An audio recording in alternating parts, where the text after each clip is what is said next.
Hi everybody, it's Paige Michaelis, the 1 Minute Mommy. www.oneminutemommy.com. We provide busy parents with the tools that they need in the time that they have. Our weekly parenting tip today is about backtalk.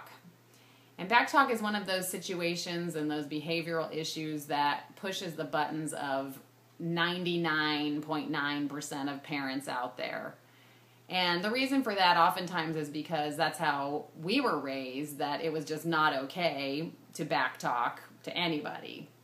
So when our children do it to us, it's one of those automatic button pushers that really can get parents going and can really cause power struggles and cause bigger issues in the family and in the relationship down the road.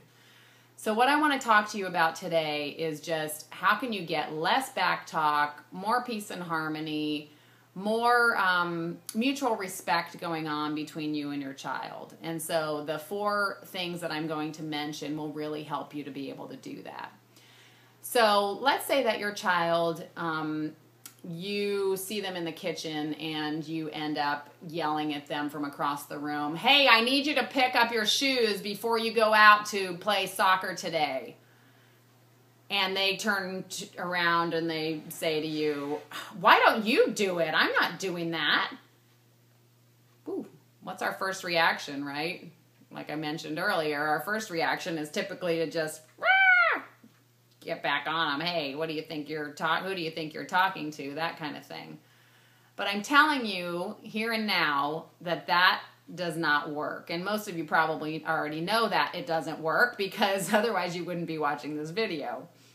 So the first thing that I want you to do if that situation comes up is to stop for like a 1/10 of a second and take a deep breath.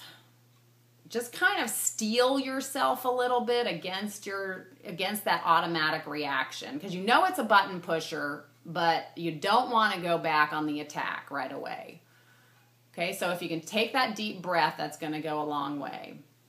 The second thing that I want you to do is consider, do I need to engage in this process, or can I just walk away from this situation for just a minute? Sometimes the child is wanting you to engage, and so in those instances, you might just want to walk away and not really deal with it, and let yourself calm down, let the child calm down, and then go back later and ask them again, "Have you picked up your shoes yet?" Okay, so that's another thing that could potentially work. The third thing is that if you don't feel like you can walk away in that instance, and you don't want to engage, like I said, is you could turn to them and you could say, "Wow, you really seem upset right now.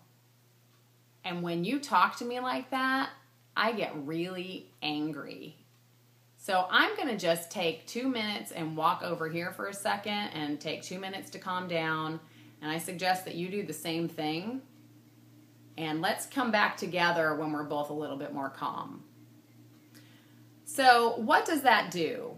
That does a couple of things. It puts the onus of the behavior back on the child, so that the mirror is kind of being held up to them, like, "Hey, what's going on for you? Look inside of yourself and try to figure that out."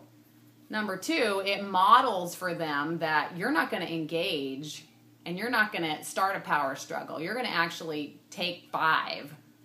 And so they see you doing that and they learn from that. And the third thing is that once both of you are calm, that's the time when you can come back together and can discuss doing the chores and picking up the shoes and getting stuff done. And I know that it might seem like, oh my gosh, but that might take so long. But the other thing that you're doing by coming back together is you're keeping those lines of communication open. And so isn't that worth the extra time that this process might take? Because the last thing that you want to do is to not have good communication going on with your child. So I hope that that helps. If you have any questions, feel free to email me at info@oneminutemommy.com. And if you've enjoyed this video, then please share it, tweet it, forward it on, And I will see you next week. Have a great day.